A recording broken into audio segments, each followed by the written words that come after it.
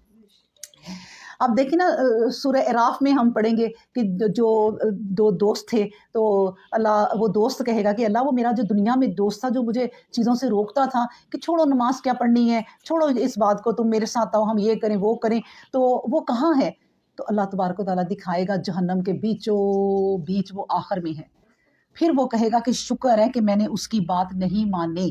یہی اللہ تبارک و تعالیٰ کہتے ہیں کہ جو نیکی کی بات کرتا ہے اور اس کا کوئی ساتھ دیتا ہے تو اس کو بھی اجر ملے گا، لیکن اگر کوئی برائی کی بات کرتا ہے اور برائی کا ساتھ بھی دیتا ہے دوسرا تو دونوں کو گناہ ہوگا۔ اور جب کبھی تمہیں دعا دے کر سلام کیا جائے تو چاہیے کہ جو کچھ سلام و دعا میں کہا گیا ہے اس سے زیادہ اچھی بات جواب میں کہو، یا جو کچھ کہا گیا ہے اس کو لوٹا دو۔ بلا شبہ اللہ ہر چیز کا حساب لینے والا ہے۔ یعنی اللہ تبارک و تعالیٰ جو ہے نا، یہ مسلمانوں میں جو باہمی رشتہ ہے، پیار محبت ہے، یہ سلام ہے۔ یہ میں آپ کو بتاؤں، اگر گھروں میں یعنی کہ ساس بہو کا یا بہنوں کا یا رشتہ دار جو رہتے ہیں بیچ میں اگر کوئی بات ہو گئی ہے تو ایک دن ہو گئی ہے، چلو اب دل خراب ہے، لیکن صبح جب اٹھیں تو ایک دوسرے کا سامنا کریں تو کہیں السلام علیکم، اور جس کا دل خراب ہو وہ بھی کہے گا وعلیکم السلام۔ یعنی سلام ایک ایسا ذریعہ ہے کہ جو دلوں کی قدورتوں کو ختم کر دیتا ہے اگر صحیح طریقے سے اس کو استعمال کیا جائے جو اللہ نے ہمیں سکھایا ہے۔ اور یہی سلام جو ہے آپ دیکھیں اللہ تبارک و تعالیٰ کہتے ہیں کہ جنت میں ایک دوسرے سے لوگ سلام کریں گے، یہی والا سلام جو ہم کرتے ہیں۔ تو اس لیے سلام کوئی کرے تو اس کو اس سے بہتر جواب دو، یعنی کوئی کہے السلام علیکم تو وعلیکم السلام ورحمۃ اللہ وبرکاتہ۔ نبی کریم صلی اللہ علیہ وسلم کے پاس ایک بندہ آیا تو اس نے کہا السلام علیکم، تو نبی کریم صلی اللہ علیہ وسلم نے کیا کہا؟ وعلیکم السلام ورحمۃ اللہ وبرکاتہ۔ تو دوسرا آیا اس نے کہا السلام علیکم ورحمۃ اللہ وبرکاتہ، تو نبی کریم صلی اللہ علیہ وسلم نے کیا کہا؟ وعلیکم السلام۔ تو اس کو بڑا دکھ ہوا، اس نے کہا مجھے تو آگے بڑھ کوئی دعا نہیں دی نبی کریم صلی اللہ علیہ وسلم نے۔ تو پھر جب پتہ چلا نبی کریم صلی اللہ علیہ وسلم نے کہا بھائی سارا کچھ تو تم نے کہہ دیا تو ہم نے تم پر وہی لٹا دیا۔ تو اس کا مطلب کوئی پورا سلام کرے تو ہم نے کیا کہنا ہے؟ وعلیکم السلام۔ پھر کہا اللہ لا الہ الا ہو، اللہ ہی کی ایک ذات ہے کہ کوئی معبود نہیں ہے مگر صرف وہی، وہ ضرور تمہیں قیامت کے دن اکٹھا کرے گا، اس میں کوئی شبہ نہیں، اور اللہ سے بڑھ کر بات کہنے میں کوئی سچا ہو سکتا ہے؟ تمہیں کیا ہو گیا ہے کہ تم منافقوں کے بارے میں دو فریق بن گئے ہو، حالانکہ اللہ نے ان بد عملیوں کی وجہ سے جو انہوں نے کمائی ہیں انہیں الٹا دیا ہے۔ کیا تم چاہتے ہو کہ ان کی راہ دکھا دو، ان کو راہ دکھا دو جن پر اللہ نے راہ گم کر دی ہے؟ یاد رکھو جس پر اللہ راہ گم کر دے تو پھر تم اس کے لیے کوئی راہ نہیں نکال سکتے۔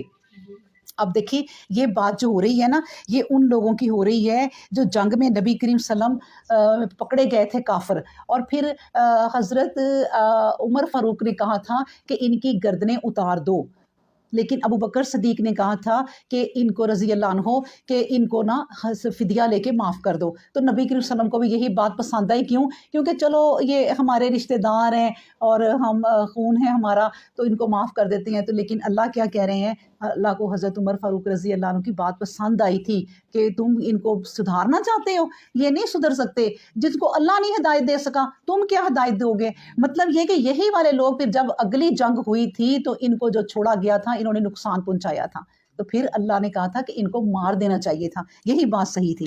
بات یہ ہے کہ اللہ تبارک و تعالیٰ آگے فرماتے ہیں کہ کون سی آیت ہے؟ 89، وَلَا تَتَّخِذُوا مِنْهُمْ وَلِيًّا وَلَا نَصِيرًا، کہیں پاؤ قتل کرو اور نہ تو کسی کو اپنا دوست بناؤ نہ کسی کو اپنا مددگار بناؤ۔ نہیں، میں نے پچھلی آیت جو ہے نا کم پڑھی ہے، تو یہ ہے کہ 89 شروع سے میں پڑھتی ہوں۔ چلے، ان کی دلی تمنا یہ ہے کہ جس طرح انہوں نے کفر کی راہ اختیار کر لی ہے تم بھی کر لو اور تم سب ایک ہی طرح کے ہو جاؤ۔ بس دیکھو جب تک یہ لوگ اللہ کی راہ میں ہجرت نہ کریں، اب دیکھیں اللہ کی راہ میں ہجرت کرنا، ایک تو ایک ملک سے دوسرے ملک میں جانا، ایک شہر سے دوسرے ملک میں شہر میں جانا، یہ بھی ہجرت ہے، لیکن اللہ کی راہ میں ہجرت ہی کر لینا۔ آپ پہلے زندگی کسی اور طرح گزار رہے تھے بغیر اسلام کے، بغیر شریعت کے، پھر آپ کو عقل شعور آ گیا، آپ نے قرآن کو تھاما تو آپ اپنے اس قرآن کے مطابق اور شریعت کے مطابق زندگی گزارنے لگ گئیں۔ تو یہ کیا ہے؟ یہ اللہ کی راہ میں آپ نے ہجرت کی ہے، اس کو اللہ ہجرت کا رتبہ دے گا۔ ٹھیک ہے، اور تم سب ایک ہی طرح کے ہو جاؤ. بس دیکھو جب تک یہ لوگ اللہ کی راہ میں ہجرت نہ کریں تمہیں چاہیے کہ ان میں سے کسی کو اپنا دوست اور مددگار نہ بناؤ. پھر اگر یہ ہجرت کرنا قبول نہ کریں تو انہیں گرفتار کرو، جہاں کہیں پاؤ قتل کرو، اور نہ تو کسی کو اپنا دوست بناؤ نہ کسی کو اپنا مددگار بناؤ.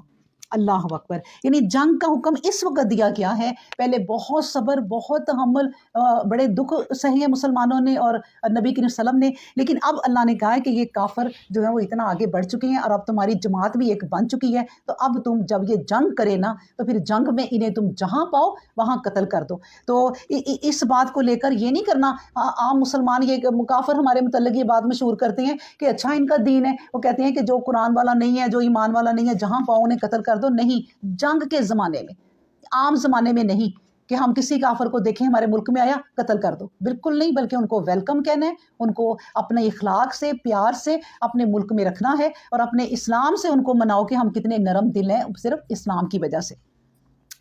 مگر ہاں، جو لوگ کسی ایسی قوم سے جا ملیں کہ تم میں اور اس میں عہد و پیمان ہو چکا ہو، یا ایسے لوگوں کے لڑائی سے دل برداشتہ ہو کر تمہارے پاس چلے آئیں، نہ تم سے لڑیں اور نہ تمہاری طرف سے اپنی قوم کے ساتھ لڑیں. اگر اللہ چاہتا تو ان لوگوں کو تم پر مسلط کر دیتا کہ تم سے لڑے بغیر نہ رہتے. بس اگر وہ تم سے کنارہ کش ہو گئے اور جنگ نہیں کرتے، نیز صلح کا پیغام بھی بھیج رہے ہیں، تو پھر اللہ نے تمہارے لیے کوئی راہ نہیں رکھی کہ ایسے لوگوں کے خلاف جنگ کرو. اب دیکھیں، یہ نا بات ہو رہی ہے ان لوگوں کی کہ کچھ لوگ نا ایسے بھی ہوتے ہیں کہ جو جنگ نہیں کرنا چاہتے، جو امن پسند ہوتے ہیں. نہ وہ دشمنوں کے ساتھ ہوتے ہیں، نہ ہی وہ دوستوں کے ساتھ ہوتے ہیں. دوستوں کے ساتھ کیوں نہیں ہوتے؟ ان کے ڈر سے، دشمنوں کے. لیکن ان کے دل ایسے ہوتے ہیں کہ وہ جنگ نہیں کرنا چاہتے. تو اللہ نے کہا ہے کہ ایسے لوگوں پر تم بھی ظلم نہ کرو، کیونکہ جنگ جو ہے نا وہ سب کچھ تباہ و برباد کر کے رکھ دیتی ہے. لیکن ان سے جنگ ضرور کرو جو تم سے جنگ کریں. ٹھیک ہے. ان کے علاوہ کچھ لوگ تمہیں ایسے بھی ملیں گے جو لڑائی کے خواہش مند نہیں، وہ تمہاری طرف سے بھی امن میں رہنا. یہ آ گئی ہے وہ آیت جس کی میں تفسیر بتا رہی ہوں کہ امن میں رہنا چاہتے ہیں اور اپنی قوم کی طرف سے بھی، لیکن جب کوئی فتنہ و فساد کی طرف لٹا دیے جائیں تو وہ اندھے منہ اس میں گر پڑیں اور اپنی جگہ نہ قائم رہ سکیں. سو اگر ایسے لوگ کنارہ کش نہ ہو جائیں اور تمہاری طرف پیغام صلح نہ بھیجیں اور نہ لڑائی سے ہاتھ روکیں، تو انہیں بھی گرفتار کرو اور جہاں کہیں پاؤ قتل کرو. یہ وہ لوگ ہیں کہ ان کے برخلاف ہم نے تمہیں کھلی حجت جنگ دے دی ہے. اور دیکھو، کسی مسلمان کو سزاوار نہیں کہ کسی مسلمان کو قتل کر ڈالے، مگر یہ کہ غلطی سے. اب دیکھیں، ساتھ ہی آیت اتر آئی ہے. جنگ کی بات اور ہو رہی ہے کہ مسلمان سمجھ لیں کہ یہ جنگ کی بات نہیں ہے. جنگ میں آپ نے جس کو کافر کو پانا ہے اس کو قتل کرنا ہے کیونکہ جنگ ہو رہی ہے. لیکن فوراً ہی اگلی آیت میں کہا کہ دیکھو، کسی مسلمان کو سزاوار نہیں کہ کسی مسلمان کو قتل کر ڈالے. یعنی آپس میں نہ کہیں جنگ کرنے لگ جانا، مگر یہ کہ غلطی سے اور شبہ میں. جس کسی نے ایک مسلمان کو غلطی سے شبہ میں قتل کر دیا تو چاہیے کہ ایک مسلمان غلام آزاد کرے اور مقتول کے ورثہ کو اس کا خون بہا دے. اگر مقتول کے وارث خون بہا معاف کر دیں تو کر سکتے ہیں. اور اگر مقتول اس قوم میں سے ہو جو تمہاری دشمن ہے اور تم سے لڑا بھی ہے، اگر مومن ہے تو چاہیے کہ ایک مسلمان غلام آزاد کیا جائے. خون بہا لانا ضروری نہ ہوگا. اور اگر مقتول ان لوگوں میں سے ہو جن کے ساتھ تمہارا معاہدہ صلح ہے تو چاہیے کہ قاتل مقتول کے وارثوں کو خون بہا بھی دے اور ایک مسلمان غلام بھی آزاد کر دے. اور جو کوئی غلام نہ پائے تو اسے چاہیے کہ لگاتار 2 مہینے کے روزے رکھے، اس لیے کہ یہ اللہ کی طرف سے گویا توبہ کے طور پر ہے، اور اللہ سب کچھ جاننے والا اور حکمت والا ہے. اللہ اکبر. اب دیکھیں، مطلب کہ ایک عورت نے نبی کریم صلی اللہ علیہ وسلم کے زمانے میں جو ہے وہ 2 عورتیں آپس میں لڑ پڑی. تو ایک عورت نے اس کو پتھر مارا اور پتھر اتنی زور سے لگا کہ وہ حاملہ بھی تھی تو وہ مر گئی اور بچہ بھی مر گیا. تو نبی کریم صلی اللہ علیہ وسلم نے کہا کہ جو بچہ اس کا مرا ہے نا، اس کے عوض تو غلام آزاد کرو، اور جو عورت قتل ہوئی ہے تو اس کے وارثوں پر نہ دیت ہے کہ اس کے وارث اس کی اب دیت دیں، اس کا جرمانہ دیں. مسلمانوں کو، یعنی کوئی مسلمان جو ہے وہ کسی کو نہ حق نہ مارے. دیکھیں، صحیح عین میں حدیث ہے کہ رسول اللہ صلی اللہ علیہ وسلم فرماتے ہیں کہ کسی مسلمان کا جو اللہ کے ایک ہونے کی اور میرے رسول ہونے کی شہادت دیتا ہے، خون بہانا جائز نہیں. کسی کا خون نہ بہائے، اور مگر 3 حالتوں میں خون بہانا جائز ہے. اور وہ کیا ہے؟ ایک تو یہ کہ کسی کو اس نے قتل کیا ہو، ٹھیک ہے، تو پھر تو اس کا قتل ہونا لازمی ہے، اس کو نہ چھوڑو. دوسرا، جو شادی شدہ ہو کر زنا کرے اس کو مار ہی دو. کوارا زنا کرے تو اسے دربدر کر دو, نکال دو, کوڑے بھی لگاؤ. لیکن شادی شدہ مرد یا عورت زنا کرے تو اس کو مار دو. تیسرا یہ کہ جو اسلام کو چھوڑ کر مرتد ہو جائے اسے بھی قتل کر دو. اللہ اکبر. اس کے بعد ہم آیت پڑھتے ہیں کہ آیت نمبر 93, اور جو مسلمان کسی مسلمان کو جان بوجھ کر قتل کرے تو اس کی سزا جہنم ہے جہاں وہ ہمیشہ رہے گا, اور اس پر اللہ کا غضب ہوا اور اس کی پھٹکار پڑی, اور اس کے لیے اللہ نے بہت بڑا عذاب تیار کر رکھا ہے. اب یہ دیکھیں کہ جو لوگ نوجوان لڑکوں کو یا لڑکیوں کو بھی, خاص طور پہ لڑکوں کو ہی جو بیچارے 16-17 سال کے بھی ہوتے ہیں, تو ان کو یہ بم خود دھماکہ کیا ہوتا ہے, خودکش دھماکہ, اس کے لیے تیار کرتے ہیں کہ تم ادھر یہ دھماکہ کرو گے اور ادھر تمہیں جنت مل جائے گی. حالانکہ وہ بیچارے جب مر کے جاتے ہوں گے تو دوزخ پہ دوزخ, دوزخ پہ دوزخ, کیونکہ انہوں نے کتنے معصوم لوگوں کو مارا اور وہ سمجھتے ہیں کہ یہ بہت اچھا کام کیا ہے. تو یہ اللہ کہہ رہے ہیں کہ کسی جان کو جان بوجھ کر قتل نہ کرو. عام لوگوں کا اس میں کیا قصور ہے اگر آپ کو حکومت سے بھی کوئی دشمنی ہے تو.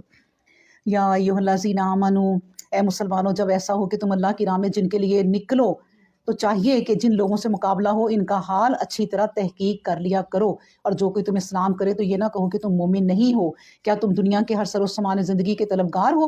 اگر یہی بات ہے تو اللہ کے پاس تمہارے لیے بہت سی غنیمتیں موجود ہیں. تمہاری حالت بھی تو پہلے ایسی ہی تھی, پھر اللہ نے تم پر احسان کیا, پھر بس ضروری ہے کہ لوگوں کا حال تحقیق کر لیا کرو. تم جو کچھ کرتے ہو اللہ تعالیٰ اس کی خبر رکھتے ہیں.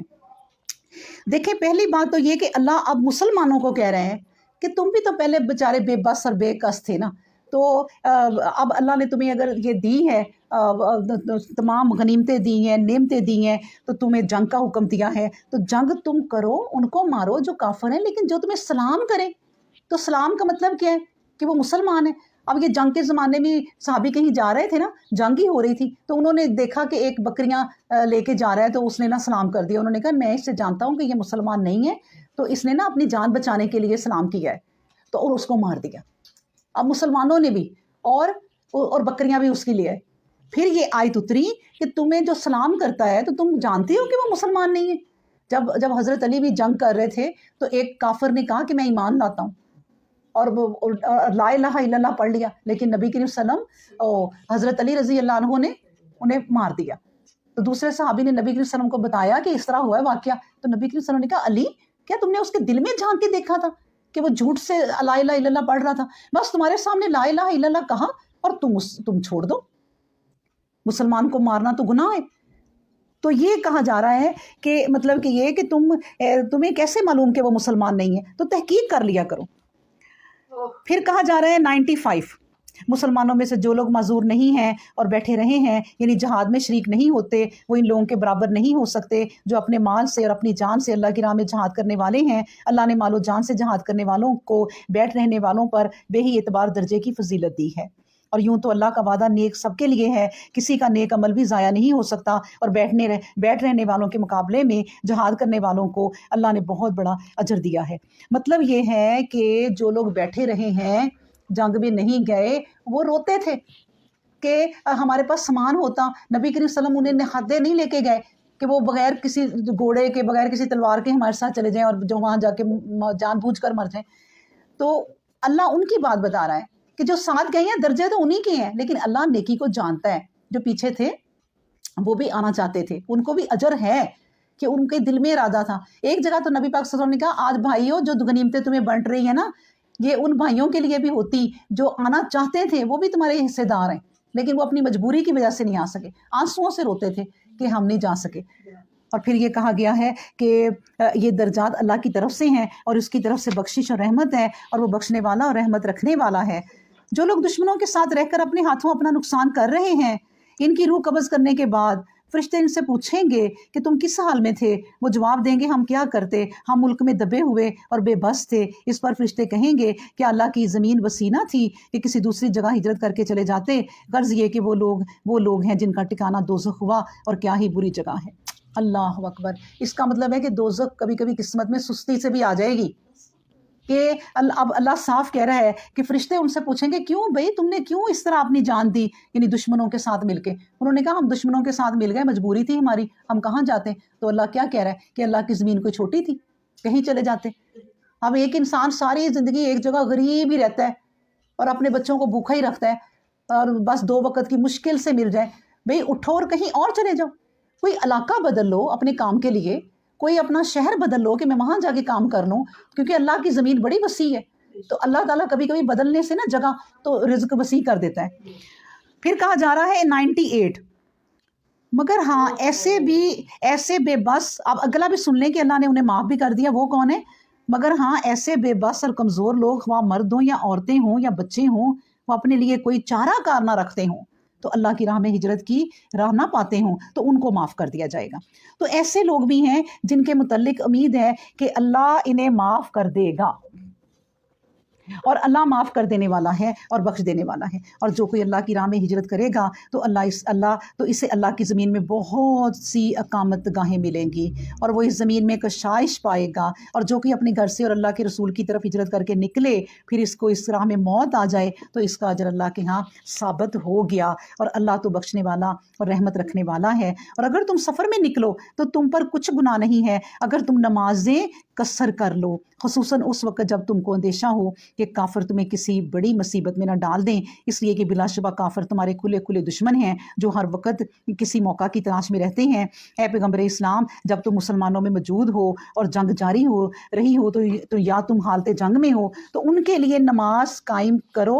تو چاہیے کہ ایک حصہ مقتدی بن کر تمہارے ساتھ کھڑا ہو جائیں اور اپنے ہتھیار لیے رہیں، پھر جب وہ سجدہ کر چکے یعنی ایک رکعت مکمل کر چکے تو پیچھے ہٹ جائیں، اور دوسرا حصہ جو نماز میں شریک نہ تھے تمہارے ساتھ شریک ہو جائیں، اور ایک رکعت وہ بھی ادا کریں. چاہیے کہ پوری ہوشیاری رکھے اور اپنے ہتھیار لیے رکھے. یاد رکھو جن لوگوں نے کفر کی راہ اختیار کی ہے ان کی دلی تمنا ہے کہ تم اپنے ہتھیار اور سامان جنگ سے ذرا بھی غفلت کرو تو یک بارگی تم پر ٹوٹ پڑے. اور اگر تمہیں برسات کی وجہ سے کچھ تکلیف ہو یا تم بیمار ہو تو پھر تم پر کوئی گناہ نہیں اگر ہتھیار اتار کے رکھ دو، لیکن اپنے بچاؤ سے غافل نہ ہونا. یقین رکھو اللہ نے منکرین حق کے لیے نامرادی کا رسوا کرنے والا عذاب تیار کر رکھا ہے. وہ تم پر فتح مند نہیں ہو سکتے بشرطے کہ تم ان تمام باتوں کا خیال رکھو جو اوپر کی گئی ہیں. جتنی بھی آیتیں مطلب جنگ کے بارے میں پڑھی ہیں ان کا دھیان رکھو. اب یہ کیا آیت ہے کہ یہ خوف کی نماز ہے، ٹھیک ہے، یعنی نماز خوف اس کو کہا جاتا ہے کہ نماز ضرور پڑھو، لیکن کیسے پڑھو یہ ابھی ہم نے پڑھ لیا کہ جو باقی لوگ ہیں نا جو نہیں آئے ان کو کھڑا کر دو، کیونکہ اللہ کو پتہ چل گیا تھا کہ کافروں نے کہا ہے کہ دیکھو جب یہ فلاں وقت کی نماز پڑھیں گے تو اس وقت ہم ان پر حملہ کریں گے، کیونکہ مسلمان نماز نہیں چھوڑتا. دیکھیں یہ کافروں کو ہی پتہ ہے. اللہ نے کہا میرا مسلمان نماز نہیں چھوڑتا، چلو آج میں ان پر رعایت کر دیتا ہوں، میں نماز پڑھنے کا طریقہ بتا دیتا ہوں. اور پھر وہ نماز خوف ہو گئی کہ کچھ لوگ نماز پڑھیں اور کچھ نہ پڑھیں، وہ کھڑے رہیں اپنے جو ہے اوزار لے کر، لیکن جو پڑھ رہے ہیں وہ بھی کندھوں سے اوزار نہ اتاریں، تلوار جو ہے وہ ایسی لٹکی رہے زمین پہ نہ رکھیں، اگر بندوقیں ہیں وہ بھی پیچھے لٹکائے رکھیں، کیونکہ ایک دم جب وہ جائیں گے تو وہ چیزیں جب تک پکڑیں گے وہ حملہ کر دیں گے. یعنی اتنی احتیاط اللہ نے بتائی ہے. یہ نہیں کہا کہ تم سارا سامان اتار کے رکھ دو اور سارے نماز پڑھ لو اور میں کچھ نہیں ہونے دوں گا، نہیں. حالانکہ اللہ یہ بھی کہہ سکتا تھا کہ تم نماز پڑھو اب میں تمہاری رکھوالی کروں گا، نہیں. لوگوں کو کوشش سکھائی ہے کیونکہ دنیا ایک امتحان ہے، اس میں تم لوگوں نے خود اپنی جان بچانی ہے، اپنے طریقے اللہ نے جو طریقے دیے ان کو اپنانا ہے، کیونکہ جنت ٹرے میں رکھ کے نہیں مل جانی کہ جنت تم ایسے ہی لے لو، چلو میں تمہاری مدد کر دوں گا، ان کی ایسی تیسی میں ان پہ پھینک دیتا ہوں اوپر سے کوئی بم. نہیں، جنت ایسے نہیں مل جانی، جنت تم نے خود کوشش کرنی ہے. ہاں اللہ جو طریقے بتا رہا ہے تمہیں قرآن میں دو تم نے اپنانے ہیں، نماز کیسے پڑھنی ہے یہ خوف کی نماز جو ہے وہ سکھا دی. مطلب یہ ہے کہ جنگ میں بھی نماز نہیں چھوٹتی. اب ان لوگوں پر میں تو کیا کہہ سکتی ہوں کہ اب ہم مسلمانوں پر لعنت بھی نہیں دے سکتے، لیکن افسوس کہہ سکتے ہیں کہ جو لوگ نماز ہی نہیں پڑھتے، نماز پڑھتے ہی نہیں ہیں اور اس میں سستی کرتے ہیں، وہی نماز ہے جو جنگ میں نہیں چھوڑی جا سکتی، جو بیماری میں نہیں چھوڑی جا سکتی. آخری لمحوں میں انسان بیڈ پہ لیٹا ہو اور نماز کا وقت ہو جائے تو وہ اشاروں سے ہاتھ بھی نہ ہلائے، دل کے اشاروں سے کہ میں یوں گیا اللہ اکبر سب کچھ کر کے وہ نماز پڑھ لے، اور اللہ اس کو اس طرح ہی اجر دے گا جس طرح وہ صحیح نماز پڑھتا تھا. نماز معاف نہیں ہے کسی حالت میں بھی. تو افسوس ہوتا ہے ان لوگوں پر، مسلمانوں پر جو نماز نہیں پڑھتے. پھر اللہ تعالیٰ اگلی بات پھر نماز کی کرتے ہیں، فَإِذَا قَضَيْتُمُ الصَّلَاةَ فَاذْكُرُوا اللَّهَ، اور پھر جب تم نماز پوری کر چکو تو چاہیے کھڑے بیٹھے لیٹے ہر حال میں اللہ کو یاد کرتے رہو. پھر جب ایسا ہو کہ دشمن سے تم مطمئن ہو جاؤ اور سفر سے گھر واپس لوٹ آؤ تو نماز قائم رکھو، یعنی اب پوری قائم کرو، نماز پوری پڑھو، کسر نہ کرنا اب۔ بلا شبہ نماز مسلمانوں پر وقت کی قید کے ساتھ فرض کر دی گئی ہے۔ اللہ اکبر۔ اب دیکھیں اللہ کے ذکر میں بھی میں آپ کو بتاؤں ایک خوف ہے، ایک بہادری ہے۔ اللہ نماز پڑھ لی ہے تم نے آدھی آدھی کر کے، ایک رکعت انہوں نے، ایک رکعت انہوں نے، امام نے دونوں رکھتے، ٹھیک ہے، لیکن اللہ کا ذکر، پھر جا رہے ہو جنگ کرنے، اللہ اکبر، اس کے نام کی تکبیریں، اس کا نام لیتے رہو، جنگ کرتے ہوئے بھی، اٹھتے بیٹھتے بھی، لیٹتے بھی، اس کا نام کبھی نہ چھوڑو۔ یہ مسلمان کے لیے فرض کر دیا گیا ہے کہ اللہ کا ذکر کبھی نہ چھوڑو۔ پھر کہا گیا ہے آیت نمبر 104، اور دشمنوں کا پیچھا کرنے میں ہمت نہ ہارو، اگر تمہیں جنگ میں دکھ پہنچا ہے تو جس طرح تم دکھی ہوئے ہو وہ بھی تمہارے ہاتھوں دکھی ہوئے ہیں، اور تم کو ان پر یہ فوقیت ہے کہ اللہ سے ایسی ایسی امیدیں تم رکھتے ہو جو انہیں میسر نہیں، اور اللہ جاننے والا اور حکمت رکھنے والا ہے۔ ہم نے تم پر الکتاب سچائی کے ساتھ نازل کر دی تاکہ جیسا کچھ اللہ نے بتلایا ہے اس کے مطابق لوگوں کے درمیان فیصلہ کرو، اور خیانت کرنے والوں کی طرفداری میں نہ جھگڑو، اور اللہ سے مغفرت طلب کرتے رہو، یقین جانو کہ بلا شبہ اللہ بخشنے والا اور رحمت رکھنے والا ہے۔ اور جو لوگ اپنے اندر خیانت رکھتے ہیں تم ان کی طرف سے نہ جھگڑو، اللہ ایسے لوگوں کو پسند نہیں کرتا جو خیانت اور معصیت میں ڈوبے ہوئے ہیں۔ یہ لوگ اپنا حال انسانوں سے چھپاتے ہیں لیکن اللہ سے نہیں چھپا سکتے، حالانکہ